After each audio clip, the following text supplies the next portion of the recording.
Oh, hello, Mr. Trout. How are you, Mr. Trout? Hey, buddy.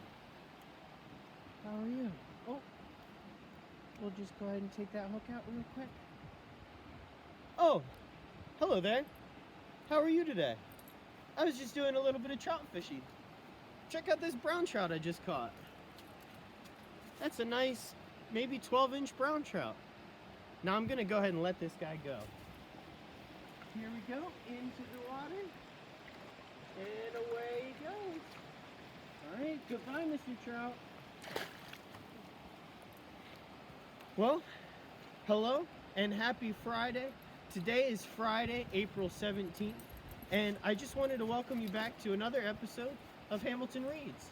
Today you find me on one of my favorite trout streams in York County. This is called Otter Creek, and I love to come here sometimes with Marvin, who's super riled up and excited right now. But I like to come out here and enjoy some fishing, enjoy the fresh air. It's really beautiful, as you guys can see. In addition to catching trout, sometimes I see turkeys and deer, and a couple times I've seen a bald eagle here, so that's all really exciting. So with that being said, I'm going to go ahead and have a seat on a log over here, and I'm going to get to chapter 21 of Charlie and the Chocolate Factory.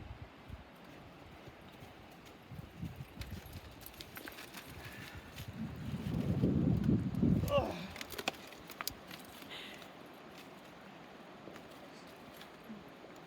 Chapter 21 is called Goodbye, Violet. This gum, Mr. Wonka went on, is my latest, my greatest, my most fascinating invention. It's a chewing gum meal. It's that tiny little strip of gum lying there is a whole 3-course dinner all by itself. What sort of nonsense is this? Said one of the fathers. Oh, my dear sir, cried Mr. Wonka. When I start selling this gum in the shops, it will change everything. It will be the end of all kitchens and all cooking. There will be no more shopping to do. No more buying of meat and groceries. There'll be no knives and forks at meal times. No plates, no washing up, no rubbish, no mess. Just a little strip of Wonka's magic chewing gum. And that's all you'll ever need at breakfast, lunch, and supper. This piece of gum I've just made happens to be tomato soup, roast beef, and blueberry pie. But you can have almost anything you want. Well, what do you mean it's tomato soup, roast beef, and blueberry pie, said Violet Beauregard. Well, if you were to start chewing it, said Mr. Wonka, then that is exactly what you would get on the menu. It's absolutely amazing. You can actually feel the food going down your throat and into your tummy, and you can taste it perfectly. And it fills you up, it satisfies you. It's terrific. Oh, it's utterly impossible, said Veruca Salt. Well, just so long as it's gum, shouted Violet Beauregard, just so long as it's a piece of gum and I can chew it, then that's for me. And quickly she took her own world record piece of chewing gum out of her mouth and stuck it behind her left ear. Come on, Mr. Wonka, she said. Hand over this magic gum of yours and we'll see if the thing works. Well, now, Violet, said Miss Beauregard, her mother, let's do anything silly, Violet. Well, I want the gum, Violet said, obstinately. What's so silly? Well, I would rather you didn't take it, Mr. Wonka told her gently. You see, I haven't got it quite right yet. There are still one or two things.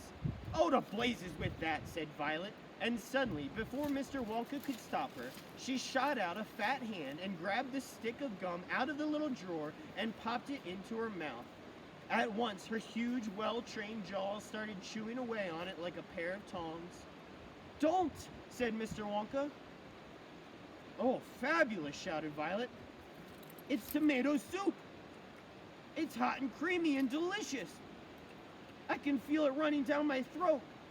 Stop, said Mr. Wonka. That gum isn't ready yet. It's not right. Of course it's right, said Violet. It's working beautifully. Oh my, what lovely soup this is.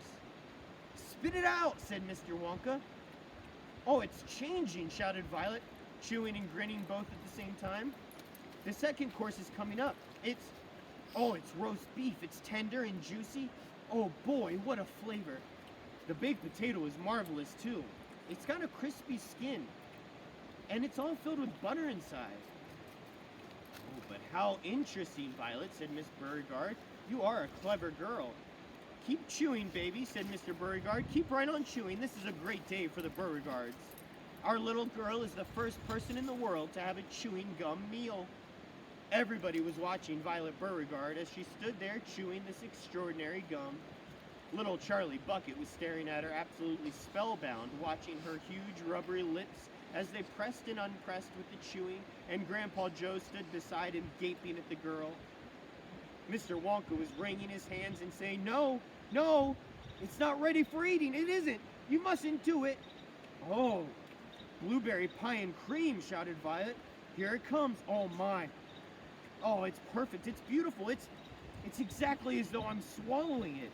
It's as though I'm chewing and swallowing great big spoonfuls of the marvelous blueberry pie in the world." "Oh, good heavens, girl," shrieked Mrs. Beauregard, suddenly staring at Violet. "What's happening to your nose?" "Oh, be quiet, Mother, and let me finish," said Violet. "It's turning blue," screamed Miss Beauregard. "Your nose is turning blue as a blueberry." "Oh, your mother is right," shouted Mr. Beauregard. "Your whole nose has gone purple." "What do you mean?" said Violet, still chewing away.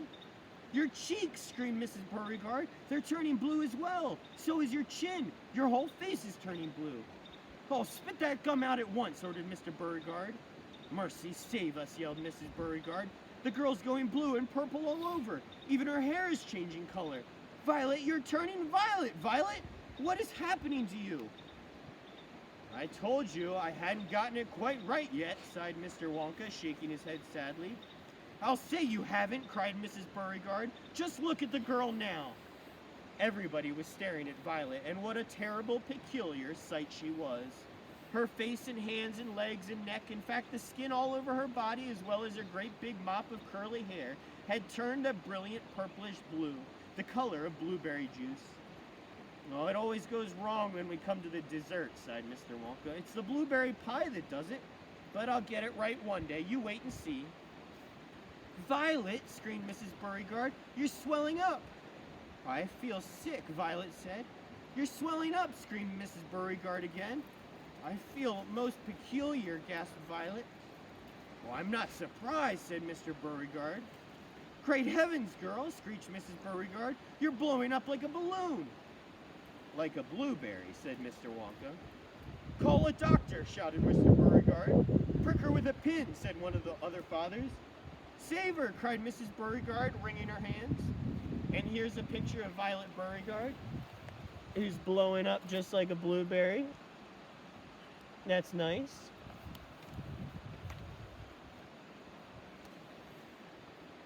But there was no saving her now.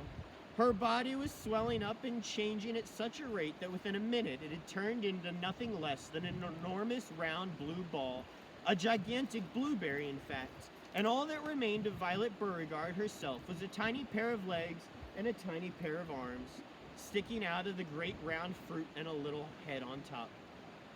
"It always happens like that," sighed Mr. Wonka. "I've tried it 20 times in the testing room on 20 Oompa Loompas, and every one of them finished up as a blueberry. Oh, it's most annoying. I just can't understand it." "But I don't want a blueberry for a daughter," yelled Mrs. Beauregard. "Put her back to what she was this instant." Mr. Wonka clicked his fingers, and 10 Oompa Loompas appeared suddenly at his side. "Roll Miss Beauregard into the boat," he said to them, "and take her along to the juicing room at once." "The juicing room?" cried Mrs. Beauregard. "What are they going to do to her there?"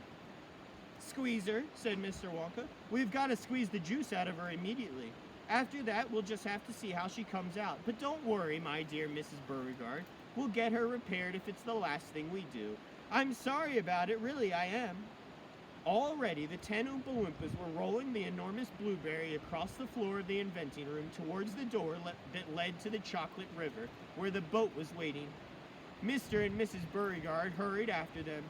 The rest of the party, including little Charlie Bucket and Grandpa Joe, stood absolutely still and watched them go.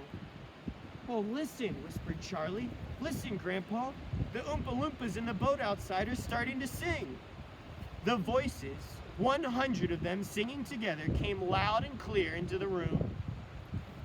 Dear friends, we surely all agree, there's almost nothing worse to see than some repulsive little bum who's always chewing gum. It's very clear, as bad as those who sit around and pick the nose. So please believe us when we say that chewing gum will never pay. This sticky habit's bound to send the chewer to a sticky end.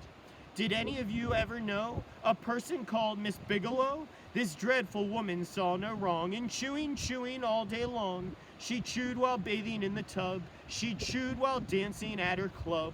She chewed in church and on the bus. It really was ridiculous. And when she couldn't find her gum, she chewed up the linoleum, or anything that happened near, a pair of boots, the postman's ear, or other people's underclothes. And once she chewed her boyfriend's nose. She went on chewing till at last her chewing muscles grew so vast that from her face her giant chin stuck out just like a violin. For years and years she chewed away, consuming 50 bits a day, until one summer's eve, alas, a horrid business came to pass. Miss Bigelow went late to bed. For half an hour she lay and read, chewing and chewing all the while like some great clockwork crocodile. At last she put her gum away upon a special little tray, and settled back and went to sleep. She managed this by counting sheep.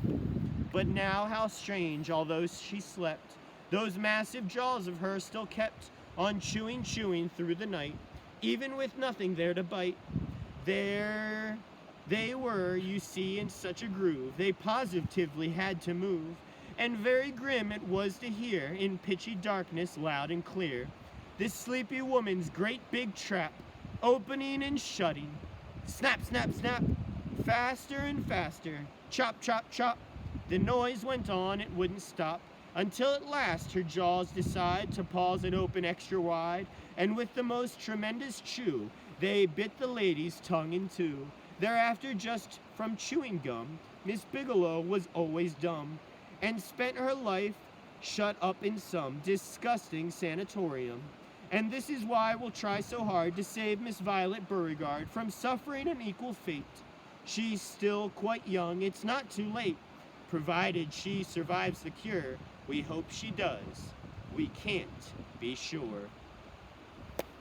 That's the end of the chapter. That's where we're going to stop today. And that's where we're going to pick up on Monday, which will be April 19th.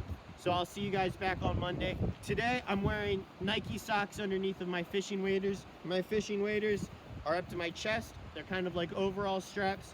And these are all like insulated, so they're very, very warm. And then I have kind of boots at the bottom. And this way I can go into the water up to like here and not get wet and not get too cold. So these are my fishing waders. Those are my special socks. They're not really socks, obviously. And then for my shout outs today, I want to do a couple shout outs, obviously, before I close out the episode. Number one, I would like to shout out all of the students at home, not just in my classroom, but also in Mrs. Burnt's classroom, and all of North Hills students, all students across York County, across Pennsylvania, across the United States. Shout out to all the students that are doing their work at home, that are working hard, that are staying focused, that are staying on task, doing the things that their teachers are asking them to do, whether it's on your iPads or laptops. I appreciate you guys working hard, doing your schoolwork. Keep it up.